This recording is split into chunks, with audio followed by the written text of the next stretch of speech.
여러분 안녕하세요. 강아지 상담소 윤쌤입니다.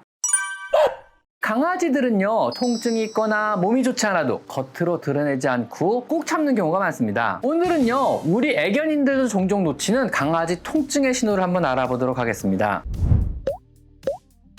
자연계에서요, 강아지들은 병에 걸리거나 다쳐도 적의 먹잇감이 되거나 경쟁자로부터 사냥터나 영역권을 빼앗기지 않도록 자신이 아프다는 것을 숨기려는 습성이 있습니다. 더구나 몸이 많이 안 좋을 경우에는요, 조용히 방해받지 않는 곳에 숨어 들어가 몸의 회복을 하려는 경우도 많습니다. 아프면 아프다고 말해주고 치대고 울면 좋은데 오히려 아픈 것을 숨기게 되는 것이죠. 더구나요, 사람도 저마다 통증을 다르게 느끼고 다르게 반응을 하듯이 강아지가 통증을 느낄 때 나타내는 반응들은요, 강아지의 성격마다 천차만별입니다. 만약에 강아지가 몸의 어딘가에 통증이 느껴진다면요, 강아지의 행동이 변화합니다. 그리고 그 미묘한 행동의 변화는요, 사실 평소와 같이 생활하는 주인이 아니면은요, 누구도 알아채기 쉽지는 않습니다. 갑자기 발생한 통증이라면은요, 확실히 하루 만에 다른 모습을 보이게 되기 때문에 우리가 금방 알아볼 수 있지만은요, 오랜 기간에 걸쳐 서서히 발생한 관절염이나 치통 등의 만성 통증류는요, 여러분도 놓치기가 쉽습니다. 강아지가 통증을 느끼면 어떻게 될까요?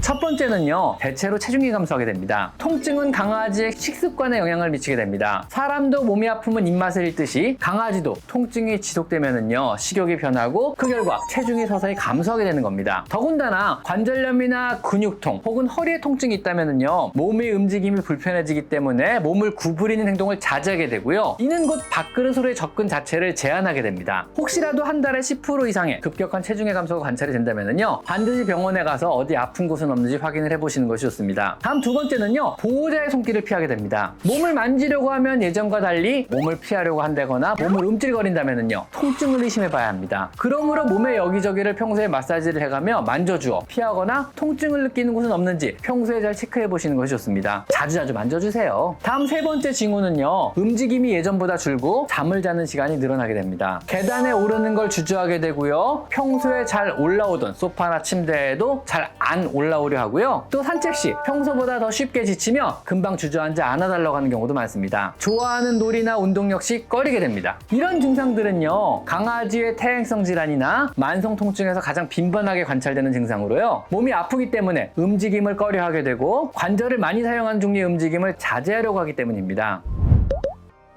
다음 네 번째는요, 배변 실수가 잦아집니다. 몸이 아프기 때문에 배변 장소까지 가는 걸 꺼려서 다른 곳보다 접근이 용이한 곳에 실수를 하기 시작합니다. 정해진 배변 장소가 턱이 있다거나 외진 곳에 있다면요, 이런 실수는 더 자주 발생하게 됩니다. 이런 경우는요, 배변 장소를 평소 강아지가 쉬는 곳 근처로 옮겨주시고 편하게 들락거릴 수 있게 해주시는 것이 좋습니다. 다음 다섯 번째는요, 침을 흘리며 음식을 잘 안 먹습니다. 주로 치통과 같은 구강 내 통증이 있을 때 생기는 증상입니다. 평소와 달리 식욕이 줄게 되고 구강 내 염증으로 침을 과하게 흘리게 됩니다. 심한 경우에는요, 양측 앞다리로 자신의 얼굴을 이렇게 감싸는 자세를 취하기도 합니다. 이런 증상을 보인다면은요, 반드시 동물병원에 데려가 구강검진을 꼭 해보셔야 합니다. 다음 여섯 번째는요, 보행이 이상해집니다. 10살 이상의 노령견이 다리를 들거나 어기적거리며 엉덩이를 실룩거리면서 걷거나 아침에 일어난 직후의 움직임이 둔하다면은요, 관절염으로 인한 통증을 의심해봐야 합니다. 다음 일곱 번째로요, 눕지 못하고 앉아서만 주로 있다면은요, 흉통이 있어서 그럴 수 있습니다. 주로 심장이 안 좋아 숨 쉬는 것이 힘들거나 가슴 쪽에 통증을 느낀다면요, 편하게 한쪽으로 눕지 못하고요, 앞다리는 최대한 세우고 뒷다리는 엉거주춤 주저앉은 자세를 취하게 됩니다. 가슴을 최대한 펴서 호흡을 확보해 보라는 노력을 하는 중으로 주로 호흡곤란 증상을 느낄 때 이런 자세를 취합니다. 여름철 저녁 대기압이 낮을 때 기침이 심하거나 이런 자세를 취하며 잠을 자지 못한다면은요, 응급 상황일 수도 있으니까 빨리 병원에 데리고 가셔서 확인을 해보시는 것이 좋습니다. 만약 제가요, 강아지에게 사람 말 한마디를 가르칠 수 있다면은요, 나 아파 이런 말을 가르치고 싶습니다. 보호자인 여러분이 말 못하는 강아지를 세심하게 관찰해 주시고 그들의 통증을 발견하여 적극적으로 처치해 주세요. 통증은요, 또 퇴행성 질환들은요, 강아지의 삶의 질을 아주 많이 안 좋게 만들어 줍니다. 오늘은 강아지들의 통증의 징후에 대해서 한번 알아봤습니다. 자, 오늘은 여기까지 강아지 상담소 윤쌤이었습니다. 감사합니다.